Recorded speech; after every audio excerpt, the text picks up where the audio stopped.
오늘 복음 강의 14번째인데요. 우리 모든 것을 버려두고 예수를 따르니라. 우리 함께 우리 누가복음 5장 1절에서 11절 계신 자리에서 함께 읽도록 하겠습니다. 무리가 몰려와서 하나님의 말씀을 들을새 예수는 게네사렛 호숫가에 서서 호숫가에 배 두 척이 있는 것을 보시니 어부들은 배에서 나와서 그물을 씻는지라. 예수께서 한 배에 오르시니 그 배는 시몬의 배라. 육지에서 조금 떼기를 청하시고 앉으사 배에서 무리를 가르치시더니 말씀을 마치시고 시몬에게 이르시되 깊은 데로 가서 그물을 내려 고기를 잡으라. 시몬이 대답하여 이르되 선생님, 우리들이 밤이 새도록 수고하였을 때 잡은 것이 없지만은 말씀에 의지하여 내가 그물을 내리리이다 하고, 그렇게 하니 고기를 잡은 것이 심이 많아 그물이 찢어지는지라. 이에 다른 배에 있는 동무들에게 손짓하여 와서 도와달라 하니 그들이 와서 두 배의 채움에 잠기게 되었더라. 시몬 베드로가 이를 보고 예수의 무릎 아래에 엎드려 이르되 주여, 나를 떠나소서, 나는 죄인이로소이다 하니, 이는 자기 및 자기와 함께 있는 모든 사람이 고기 잡힌 것으로 말미암아 놀라고 세베대의 아들로서 시몬의 동업자인 야고보와 요한도 놀랐습니다. 예수께서 시몬에게 이르시되 무서워하지 말라, 이제 후로는 내가 사람을 취하리라 하시니 그들이 배들을 육지에 대고 모든 것을 버려두고 예수를 따르니라. 아멘.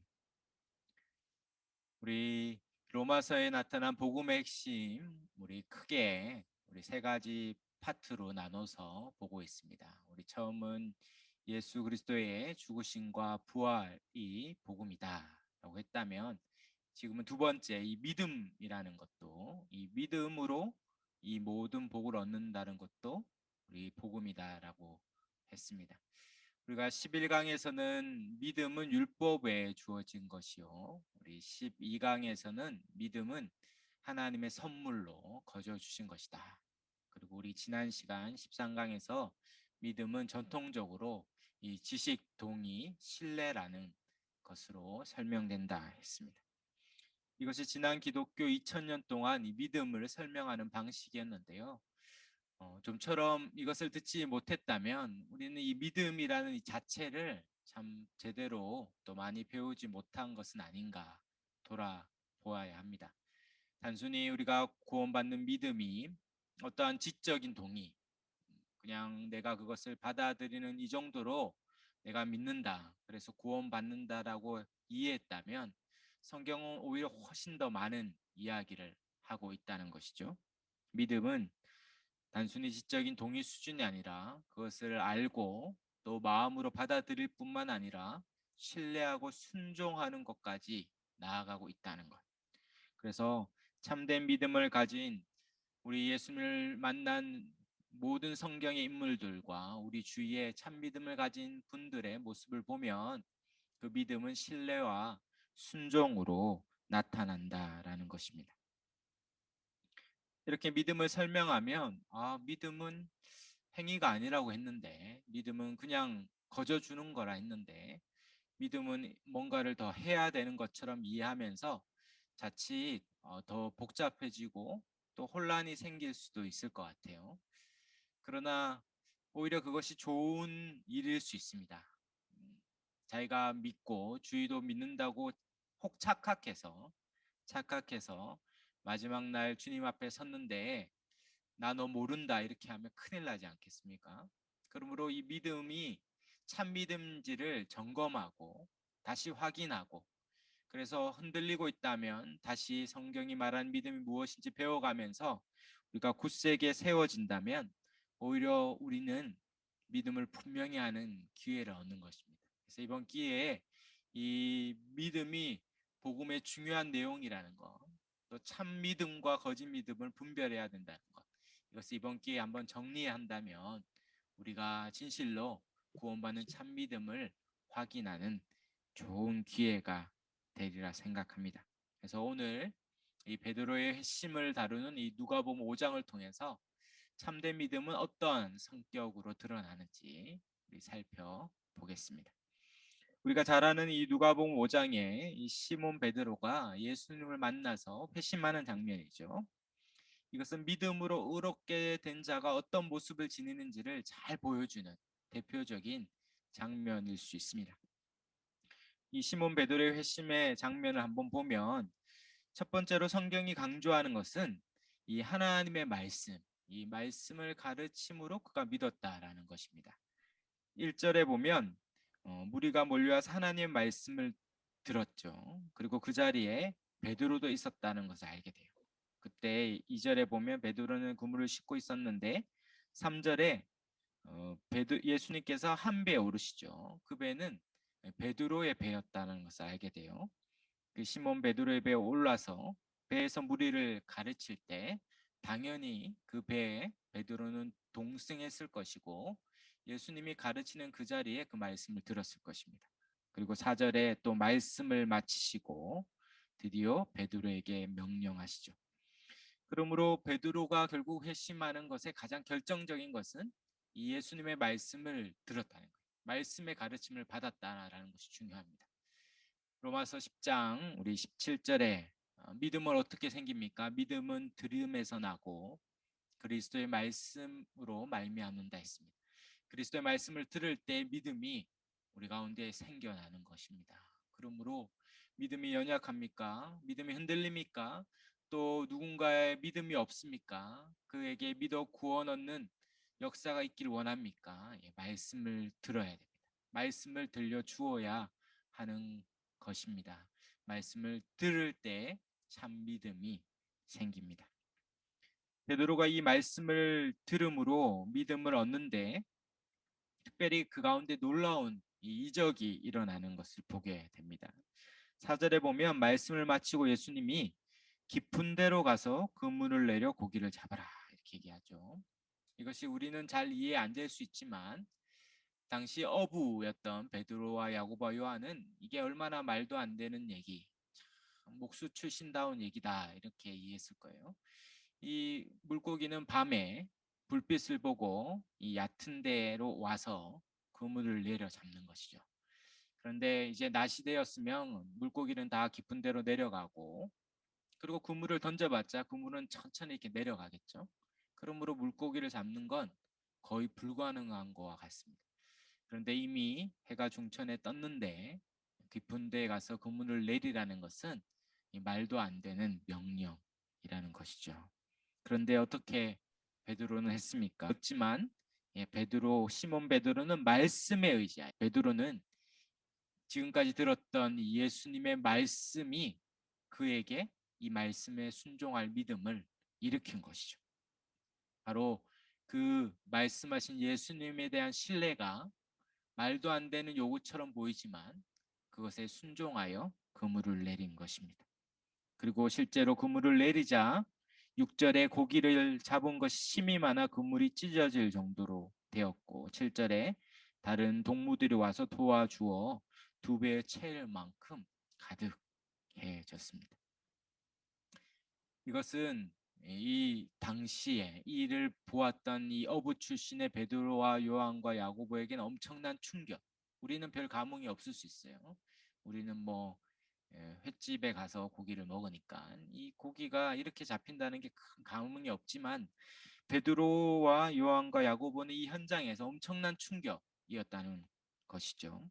그래서 10절에 9절에 보면 놀라고 10절에도 놀라고 그리고 예수님이 무서워하지 말라 했으면 이 무서움, 이 공포로까지 느껴질 만큼 충격을 받았습니다. 이때 베드로의 태도가 중요하죠. 갈로 3번에 시몬 베드로의 태도가 8절부터 11절에 나오는데 시몬 베드로가 이걸 보고 놀라고 그 다음에 무서워하여 어떻게 합니까? 8절에 봤을 텐데 무릎 아래로 엎드리려면 엄청 바짝 엎드렸겠죠. 그 거의 포복 수준에 엎드렸을 것입니다. 이 예수라는 눈앞에 있는 그 인물에 대한 그 경외와 두려움이 그의 행동에서 드러납니다. 사랑하는 여러분, 이 정도면 어떻게 하겠습니까? 베드로는 어부고 말 한마디로 이렇게 고기를 잡는 예수님을 만났을 때, 야 대단하다. 당신 정말 대단하군요. 나랑 한번 동업합시다. 6대 4, 6대 4 어떻습니까? 배는 그래도 내가 가진 거니까 내가 6이고 당신이 4고 이렇게 동업합시다. 뭔가 그렇게 할 수 있지 않겠습니까? 근데 베드로는 그 태도가 대단히 예, 신기하죠. 예수님을 향하여 엎드리고 그러고 하는 말이 더 인상 깊습니다. 8절에 주여 나를 떠나소서 나는 죄인이로소이다. 지금 베드로는 무엇을 경험한 겁니까? 예수님을 향하여 이 신적인 공포와 두려움을 겪은 거죠. 예수라는 존재, 이 말도 안 되는 일을 일으킬 수 있는 자는 신적인 존재밖에 없고 그 신적인 존재 앞에서 사람인, 특별히 이 죄인인 사람이 겪는 가장 큰 반응은 두려움과 공포, 그리고 떠나달라는 것이죠. 같이 할 수 없다라는 이 하나님의 임재를 경험한 자의 모습입니다. 우리가 잘 아는 이사야서 6장에 하나님의 그 옷자락만 보아도 이사야가 오라 내가 죽게 되었다. 내가 죽게 되었다. 감히 태양도 눈뜨고 볼 수 없는 인간이 태양을 만드신 이 빛의 원천이신 하나님 앞에 그 빛 대신 주님 앞에 감히 고개를 들 수 없는 것이죠. 떠나달라. 죽는구나. 이제 내 인생이 끝나는구나. 그 죄인됨을 직감하고 떠나달라고 요구하는 것입니다. 그리고 그 앞에 예수님이 어떻게 말씀합니까? 이제 내가 사람을 취하는 사람을 낚는 어부가 될 것이다. 바로 나를 따르라는 그 요구 앞에 11절에 그들은 배를 육지에 대고 모든 것을 버려두고 예수를 따르리라. 나를 따르란 요구에 어떡합니까? 따를까 말까? 따라도 괜찮을까? 따랐다고 혹시 아닌 거 아닐까? 이런 판단과 소위 재는 거 이런 거 없는 것이죠. 그 앞에서 모든 판단이 중지되는 이 판단 중지, 모든 것들을 다 내려놓고 따르는 것 위에는 선택할 것이 전혀 없는 그 눈앞에 그 예수님을 향한 무한한 신뢰와 순종이 당연히 나오는 것입니다. 믿음은 무엇입니까? 따르는 것이죠. 믿음은 그의 말씀에 순종하는 것입니다.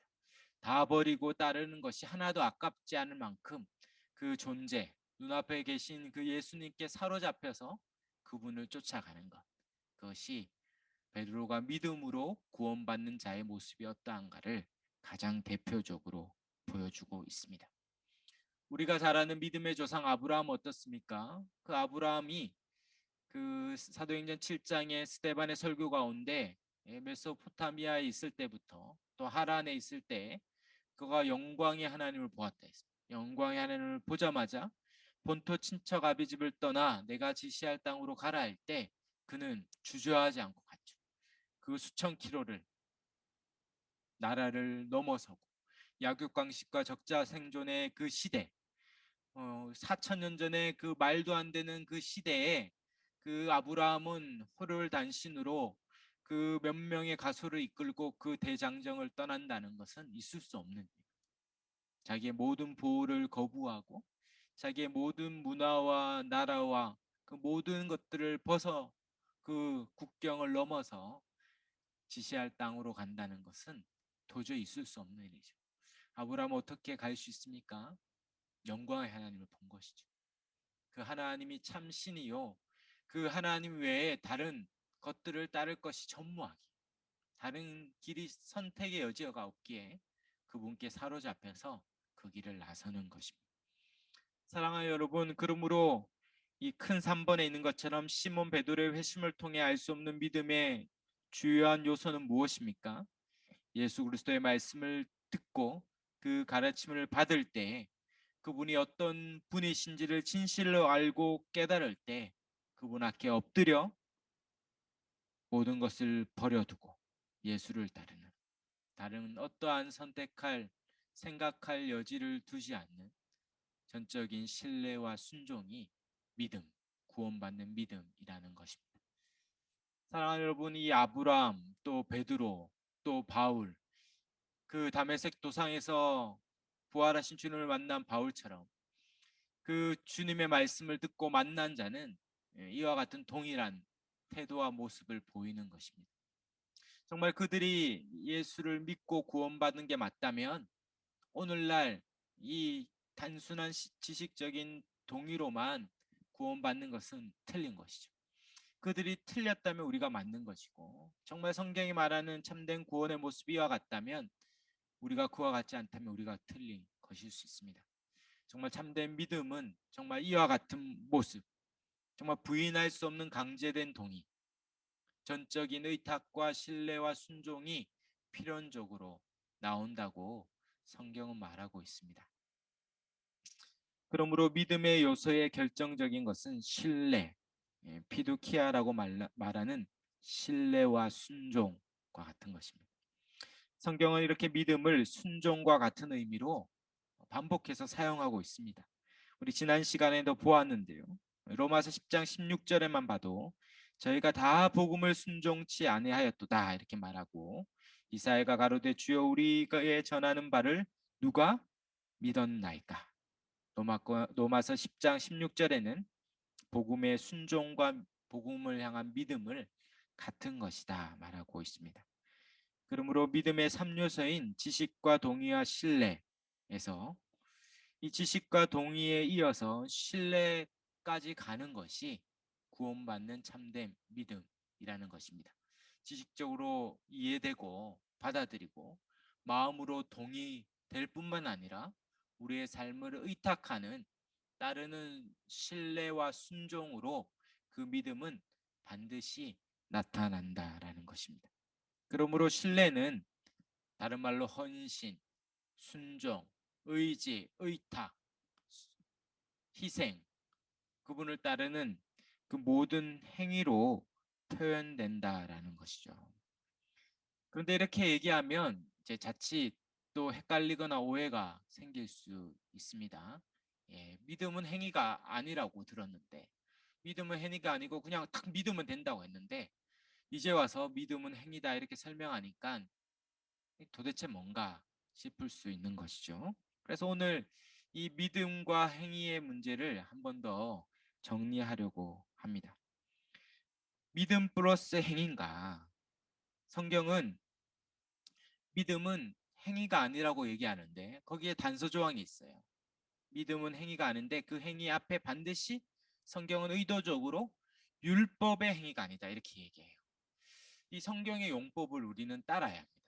성경이 우리의 구원과 우리의 믿음과 우리의 믿음의 모습들을 설명하는 용어들이 있는데, 뭐 칭이라든지 의롭게 된다라는 것인지 대소, 또 이런 구속, 속량 이런 표현들은 대단히 의도적인 표현이고 그 표현 자체가 우리의 구원과 믿음을 설명해 주고 있어요. 그러므로 우리가 그 표현을 유의해서 보아야 합니다.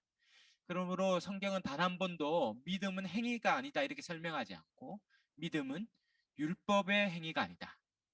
반드시 행위 앞에 율법에라는 그 단서 조항을 붙이고 있습니다.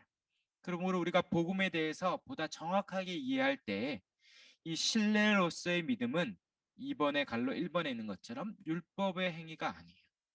행위가 아닌 것이 아니라 율법의 행위가 아닙니다.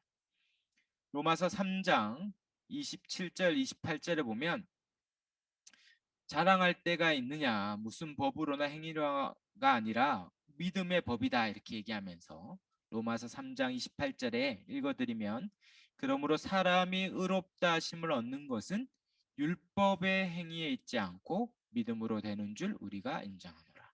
여기서도 바울은 율법의 행위가 아니라 믿음의 법으로 구원을 얻는다. 구원은 율법의 행위가 아니라 믿음으로 얻는 것이다 말하고 있습니다. 또 결정적인 말씀이 갈라디아서 2장 16절에 나오는데요. 읽어드리면 사람이 의롭게 되는 것은 율법의 행위로 말미암음이 아니요 오직 예수 그리스도를 믿음으로 말미암은 줄 우리가 알므로 우리도 예수 그리스도 예수를 믿나니 이는 우리가 율법의 행위로서가 아니고 그리스도를 믿음으로써 의롭다 함을 얻으려 함이라. 율법의 행위로서는 의롭다 함을 얻을 육체가 없느니라. 이 갈라디아서 2장 16절의 가장 결정적인 요절인데요. 믿음으로 얻는 것이요 율법의 행위로 얻는 것이 아니다. 이것을 세 번이나 반복해서 이 한 구절에 담고 있습니다. 그러므로 우리의 구원은 율법의 행위가 아니라 믿음으로 얻는 것입니다. 우리가 율법의 행위로 얻으려는 것을 무엇이라고 설명했습니까? 우리가 11과를 할 때 우리가 자세히 다뤘는데요. 인간의 어떠한 행위, 내가 하나님 앞에 인정받으려는 어떠한 행위를 통해서 하나님 앞에 구원받을 수 있다거나, 더 나아가서 그런 행위를 통해서 하나님 앞에 뭔가 인정받고 뭔가 타낼 수 있다고 생각하는 모든 시도가 반복음적이다 했습니다. 우리는 율법의 행위로 구원도 받을 수 없을 뿐더러 율법의 행위로 하나님 앞에 어떤 것도 받을 수 없어요. 내가 하나님 앞에 이만큼 했으니까 뭔가를 달라고 한다는 것은 무엇입니까? 내 삶을 평가해 달라는 거잖아요. 내가 이만큼 했기에 나를 평가해 주셔서 그에 합당한 것들을 달라라고 요구하는 순간 나를 평가해 달라라는 요구죠. 그러면 한 것만 얘기하지 않고 또 뭘 얘기해야 됩니까? 안 한 것도 얘기해야 되잖아요. 꼭 한 것만 얘기하죠. 우리 집에 있는 어린 자녀들이 그런데 안 한 게 엄청 많은데 꼭 한 것만 얘기해 놓고 선물 사달라고 하는데, 네, 자비롭고 사랑이 많은 저는 사줄 수 있지만 하나님은 공의롭고 사랑이 많아서 들어주시죠. 그러나 우리의 구원에 관한은 그렇지 않습니다. 하나님 앞에 뭔가를 판단하려고 한다, 판단받으려고 하는 순간 죽겠다는 거죠. 죽여달라는 것입니다. 하나님 앞에 한 것을 얘기하는 순간 안 한 것이 줄줄이 드러나는 것입니다. 하나님 앞에 그렇게 율법의 행위로 자신의 뭔가를 행한 것으로 인정받거나 구원받는 것은 불가능한 것이죠. 그러므로 우리가 시비가 할 때, 그러므로 믿음은 행위가 하는 것이 율법의 행위가 아니라 뭡니까? 하나님의 선물인 것입니다. 전적으로 하나님께서 우리에게 자비와 긍휼을 베푸사 거저 선물과 같이 주는 것. 그것을 우리는 믿음으로 수납하는, 받아들이는 것뿐이죠. 그런 의미에서 이 구원의 출처, 구원의 원천의 의미에서는 행위, 율법의 행위가 아니에요.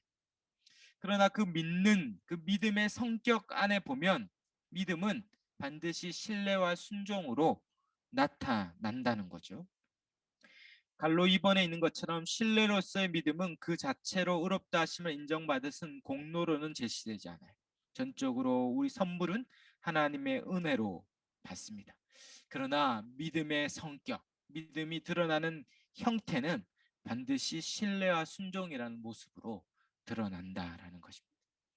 그래서 많은 경우 이 순종을 설명하기 위해서 이 구분해서 설명하려는 시도가 있어요. 그 3번에 갈로 1번에 순종을 두 종류로 구분하는데 한번 생각해 보십시오. 첫 번째 순종은 구원받을 때 순종이라는 거예요. 베드로처럼 딱 믿을 때 주님 앞에 따르는 거. 그렇게 의탁하고 헌신하여 구원받을 때 순종이 있고 믿음의 모습이죠. 그리고 그 다음에 믿음으로 사는 삶, 믿음의 결과로서 순종하는 삶이 또 있다는 거예요. 그래서 처음에 신뢰하여 의탁하여 믿음으로 순종하는 것 같이 구원받고 그것은 순종하는 삶의 열매로 드러난다. 이렇게 설명하는 방식이 있습니다. 이해될 수 있죠. 우리의 삶을 보면 그런 면이 있어요. 처음에 하나님 앞에 의탁함으로 이제 하나님만을 신뢰하겠습니다. 하나님만을 의지하겠습니다 해서 시작하고 그 다음에 그 믿음이 순종하는 삶으로 실천되는 열매를 보인다라는 것입니다.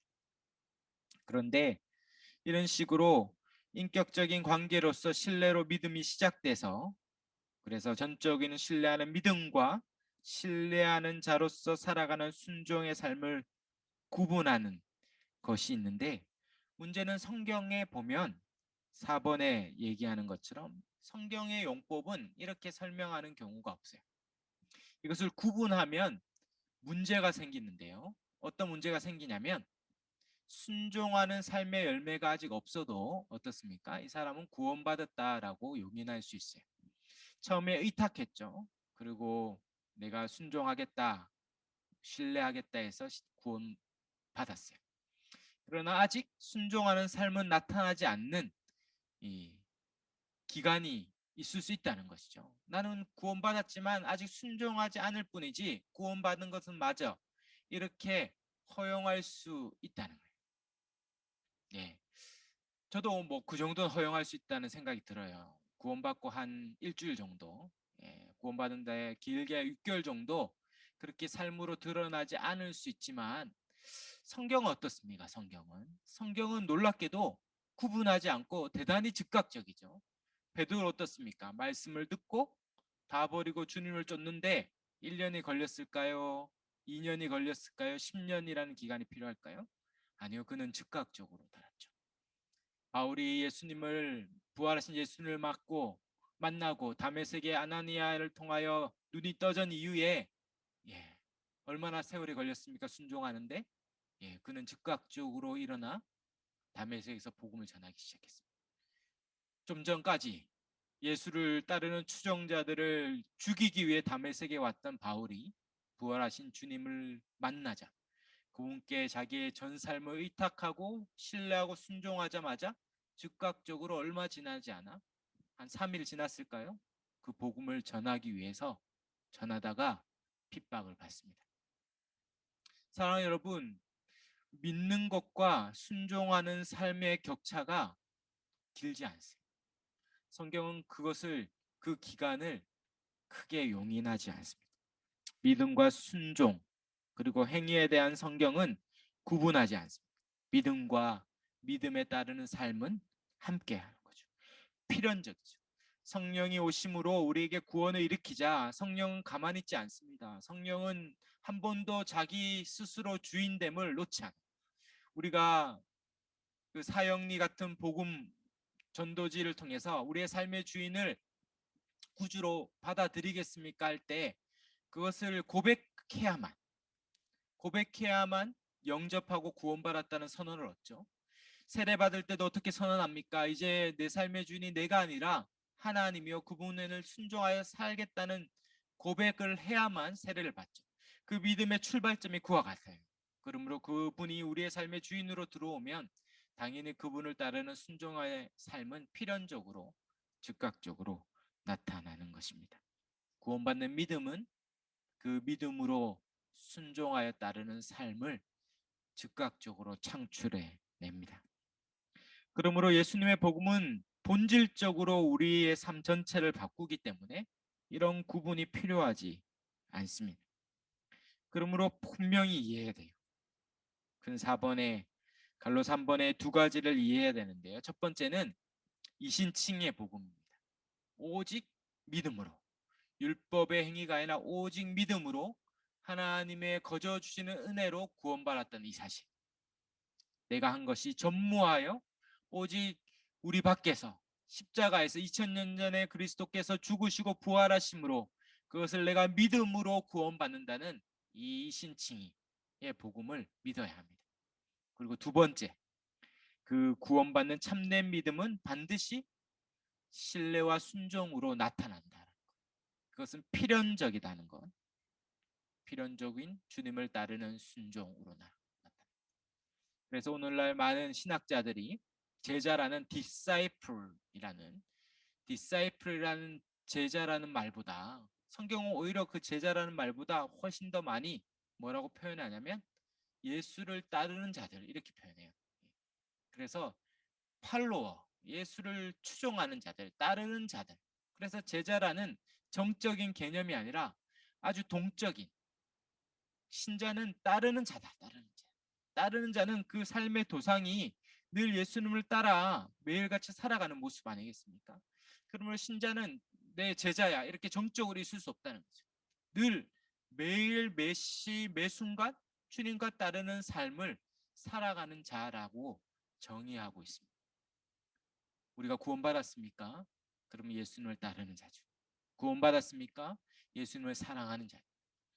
내가 나를 사랑하느냐 3번 물을 때 베드로가 예 주님 제가 주님을 사랑하는 줄 주님 아십니다. 할 때 예수님은 내 양을 먹이고 내 양을 치는 주님을 따라 주님이 했던 그 일을 재현하고 행하는 자라고 이야기하고 있습니다. 사랑하는 여러분, 이 참된 믿음에 대해서 우리가 깊이 생각해야 됩니다. 성경에 보면 놀랍게도 이 믿음을 설명하려는 시도가 너무 많아요. 요한일서 같이, 또 베드로전서, 야고보서, 이런 서신서에 보면 참된 믿음과 거짓 믿음을 구분하고 있습니다. 우리가 다음 시간에도 야고보서를 통해 믿음에 대해서 또 첨삭해서 볼 텐데요. 성경은 누누이 거짓 믿음에 빠지지 말고 속지 말고 참된 믿음에 이르러라, 구원받는 믿음에 이르르라고 계속 경고하고 그것을 분별하라고 이야기하고 있는데, 오늘날 교회는 너무 쉽게 구원받는 믿음을 가졌다고 용인하고, 그래서 자칫 마지막 날에 그 믿음이 우리를 천국에 이르지 못하게 될지도 모르는데, 우리는 그 두려움과 그 염려 없이, 그 간절한 살핌 없이 그 믿음을 그냥 용인하는, 어처구니 없는 일들이 일어나고 있습니다. 사랑하는 여러분, 성경은 참된 믿음을 확인하고 또 확인하라고 이야기합니다. 사랑하는 여러분, 저와 여러분의 믿음은 정말 구원받는 믿음이 맞습니까? 요 믿음 가지고 정말 천국 갈 수 있습니까? 우리가 조금이라도 물음표가 생긴다면 다시 확인해야 되죠. 점검하고 점검하고 점검해서, 목사님 왜 이렇게 힘들게 합니까? 정말 믿는다고 이렇게 해주면 좋은데 계속, 제 은사가 의심의 은사라 가지고 계속 믿음을 의심하게 만듭니까? 의심하는 게 훨씬 유익이 있어요. 두 가지 경우가 있을 수 있겠죠. 내가 구원받았다고 착각했는데 실제 가짜 믿음이었죠. 그러면 마지막 날에 그 믿음으로는 구원받지 못해요. 근데 끊임없이 자기 믿음을 돌아보고 의심하는 고달픈 삶을 살 수 있습니다. 그러나 그렇게 의심하고 점검하고 점검해서 마지막 날에 섰을 때 그 믿음이 참 믿음이었다면 훨씬 더 괜찮지 않겠습니까? 그것이 훨씬 더 우리를 살리는 길일 수 있습니다. 그러므로 우리의 믿음을 다시 확인하는 것이죠. 때마다 우리의 믿음을 돌아보아야 합니다. 믿음은 객관적인 증거와 주관적인 증거가 있어야 돼요. 객관적인 증거는 뭡니까? 2000년 전에 예수께서 우리의 죄를 대신하여 십자가에 죽으시고 부활하신 이 사실, 이 객관적인 사실, 빈 무덤으로 남겨져 부활하신 그 객관적인 복음의 내용을 믿는가? 정말 그 사실을 믿는가를 확인해. 저와 여러분은 이 객관적인 이 믿음의 내용을 믿습니까? 그렇다면 객관적인 믿음의 증거가 있는 것이죠. 이것이 너무 당연한 것 같지만 놀랍게도 세상에 나가면 이 객관적인 믿음의 내용을 믿지 않는 사람이 태반이에요. 대부분이 동의하지 못해. 말도 안 되는 얘기하지 마라. 정말 말도 안 되는 이야기하지 말라고 얘기하는 사람이 대부분이죠. 그러나 그 사실을 믿는다는 것 자체가 놀라운 성령의 역사입니다. 또 한 가지, 믿음은 객관적인 증거뿐만 아니라 주관적인 증거로서 우리 마음에 이 믿음의 내용이 있어요. 그 주님을 향한 전적인 신뢰와 의탁, 순종으로 들어가는 믿음의 주관적인 증거가 있어야 됩니다. 주님 위에는 살 수 없고 그분을 위해 다 내 삶을 드리고 베드로가 했던 것처럼 모든 것을 버려두고 주를 따를 만한 그 주님 앞에 사로잡혀서 그분을 쫓아가는 삶, 그런 믿음의 삶들을 살아가는 주위에 많은 믿음의 증인들이 있지 않습니까? 성경의 모든 믿음의 선진들과 또 믿음의 우리 주위의 식구들, 주를 위해 자기 전 삶을 드리며 살아가는 주변의 사람들의 삶을 보면서 서로 믿음을 확증하는 것입니다.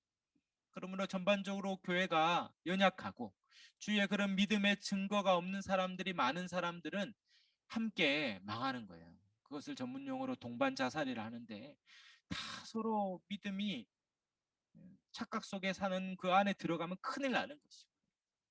현격한 믿음의 증거들이 있는 사람 가운데 들어가서 참된 믿음이 그와 같은 증거가 있구나라는 것을 서로 확인하면서 나도 그렇게 믿음으로 살아가는, 그것이 함께 살아가는 것이죠. 그래서 교회적으로 함께 믿고 함께 믿음을 지키는 것입니다.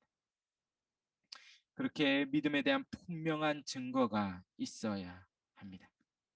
사랑하는 여러분, 믿음에 대한 오해를 저버리고 참된 믿음에 대한 이해에 도달해야 합니다. 왜 그렇게 믿음에 대한 오해를 하는 이유가 무엇입니까?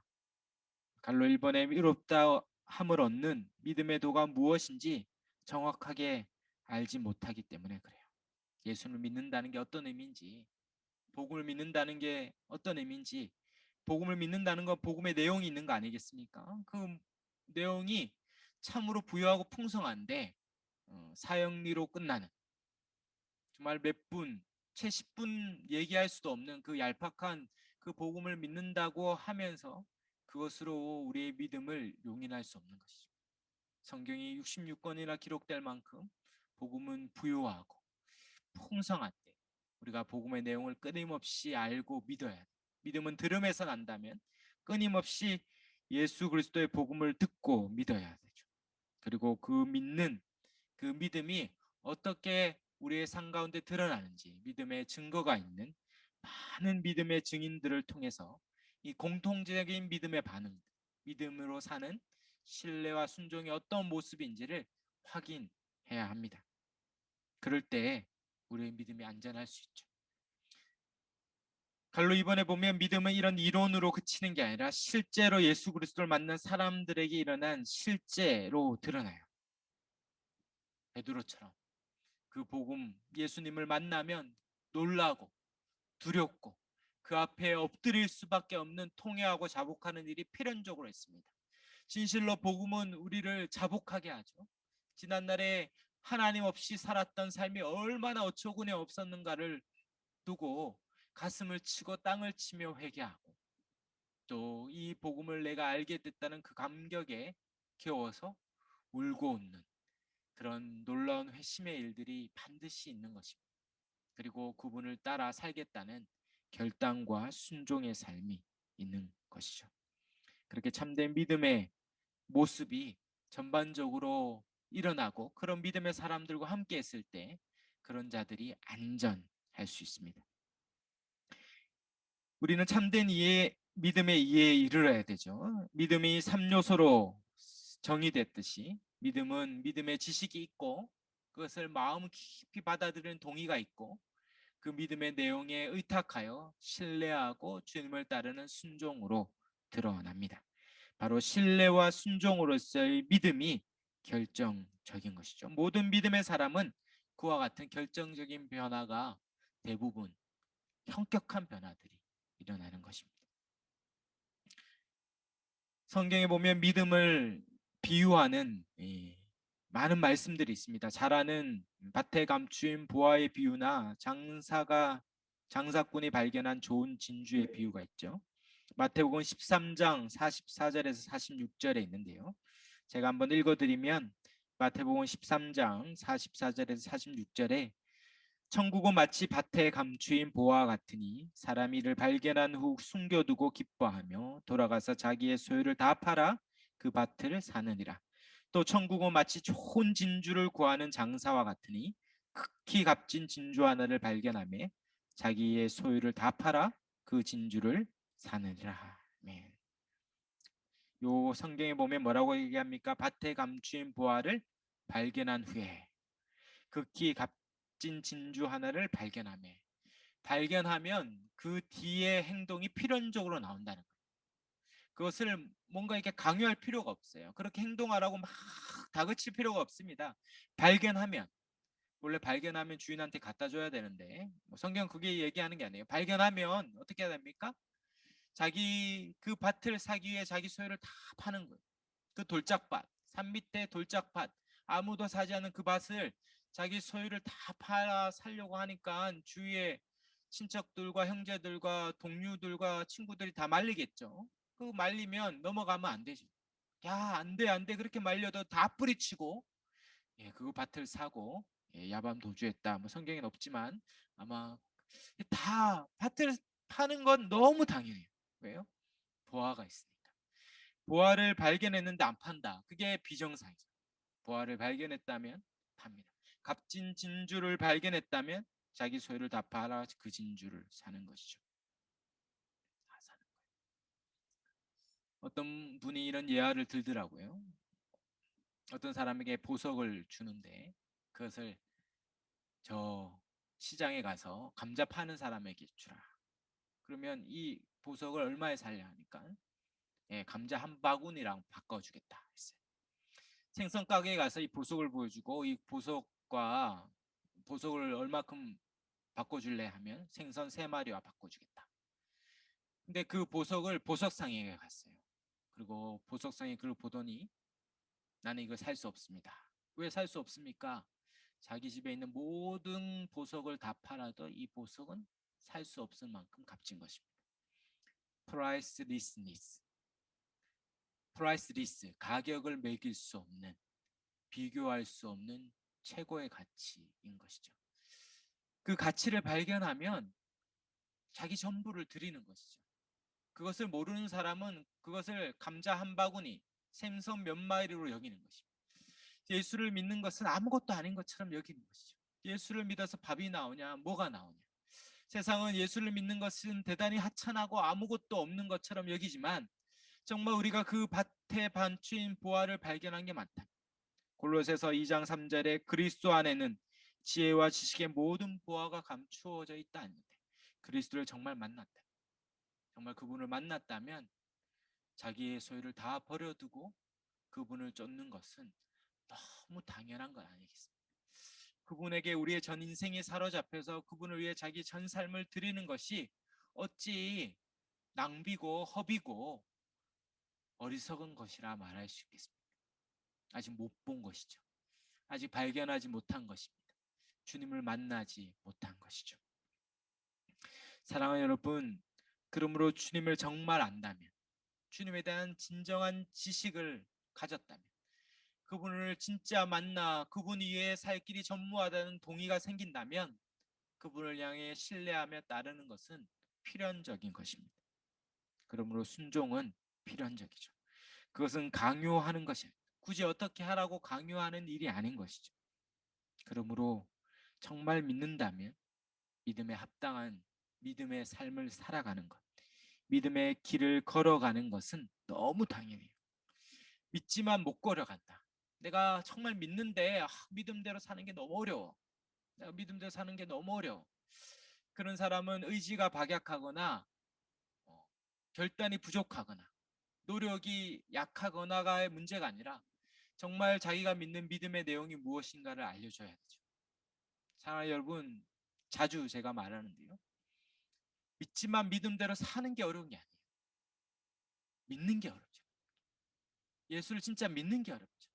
정말 그분을 태양같이 만난다. 그분이 정말 하나님이시라. 이 세상을 지으고 우리를 구원하신 만유의 주여 만왕의 왕이 진짜 맞다면, 정말 그분을 만났다면 그분 따라서 사는 건 너무 쉽죠. 믿는 게 어렵고 믿음대로 사는 게 쉽습니다. 믿지만 사는 게 어려운 게 아니라 믿는 게 어려워요. 부활을 발견하는 게 어렵죠. 발견한 자는 다 버리고 다 팔아서 그분을 쫓습니다. 사랑하는 여러분, 정말 주님을 믿습니까? 그분을 만나셨습니까? 부활을 발견했습니까? 그렇지 않다면 은혜를 구해야겠죠. 주님 눈이 열리도록, 그분을 만나도록, 밭에 감추인 부활을 발견하도록, 그 믿음의 그 부유한 내용을 정말 알도록 구해야 합니다. 그 지식이 그분에 사로잡혀 전적으로 동의하고 따르는 신뢰까지 우리를 이끌게 할 줄 믿습니다. 묵상과 적용에 있듯이 그러므로 우리의 믿음을 점검하는 기회가 저와 여러분이 다 되시기를 바랍니다. 정말 우리의 믿음은 성경에서 말하는 믿음의 모습과 같은가? 성경에 나오는 모든 믿음의 사람들의 모습과 같은가? 고린도 후서 13장 5절에 너희가 믿음 안에 있는가? 너희 자신을 시험하고 너희 자신을 확증하라. 예수 그리스도께서 너희 안에 계신 줄을 너희가 스스로 알지 못하느냐? 그렇지 않으면 너희는 버림받은 자니라. 평생 긴가민가 하다가 결국 버림받는 어처구니 없는 인생이 되면 안 되겠죠. 모를 수 없다. 모를 수 없다. 너희 안에 그리스도가 계신 줄 너희가 알지 못하느냐? 모를 수 없다. 성경이 이야기한다면 우리는 정말 주님을 만나고 그분을 영접했다면 우리 안에 계신 그 주님이 우리를 사로잡아 능력으로 우리를 인도하는 것을 경험할 수밖에 없어요. 이것은 필연적인 일입니다. 잡신과 귀신만 쓰여도 작두를 타는 이 말도 안 되는 일들을 행하는데, 세상에 그런 정말 어처구니 없는 일들도 일어나는데, 우리가 성령을 받아 예수의 영을 받아 그분께 사로잡혀 사는데 아무 일도 일어나지 않은 것처럼, 아무것도 본 적이 없는 것처럼, 아무 일도 없었던 것처럼 살 수 없는 것이죠. 우리 안에 계신 그리스도가 우리를 인도할 것입니다. 그분께 순종하는 것이죠.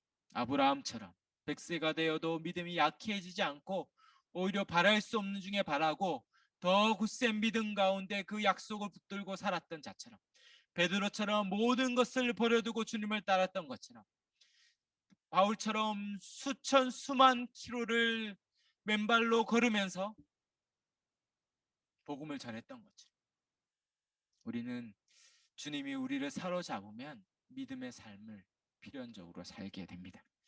그러므로 주님, 우리에게 참된 믿음을 달라고 구해야겠죠. 예수에 대한 바른 지식과 그 부유한 지식, 예수님을 발견하게 해달라고 구하고, 그분을 전적으로 동의할 뿐만 아니라 신뢰하고 위탁하여 순종하며 살게 해달라고 기도해야 합니다. 모른다면 들어야겠죠. 믿음은 들음에서 나고, 베드로가 그 말씀을 듣고 가르침을 받을 때 그에 사로잡혀 따랐던 것처럼 배워야 합니다. 너무 잘 됐죠. 이번 기회에 믿음에 대한 지식을 얻게 해달라고, 평생 잃어버리지 않는 구원의 확신과 믿음을 갖게 해달라고 이 시간 저와 여러분이 구하는 시간이 되시길 바랍니다.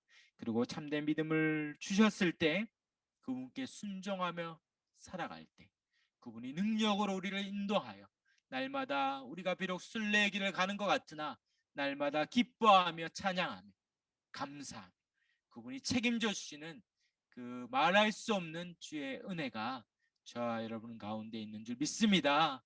예수를 따른 자에게 약속한, 성경에 약속한 이 모든 약속이 내 것으로 삼아 세상 끝날까지 내가 너와 함께 하겠다는 그 약속이 우리의 삶에, 저와 여러분의 삶에 성취되는 것, 그리고 주 앞에 설 때 오직 그 믿음으로 구원받는 저와 여러분이 다 되시기를 주의 이름으로 축원합니다. 아멘.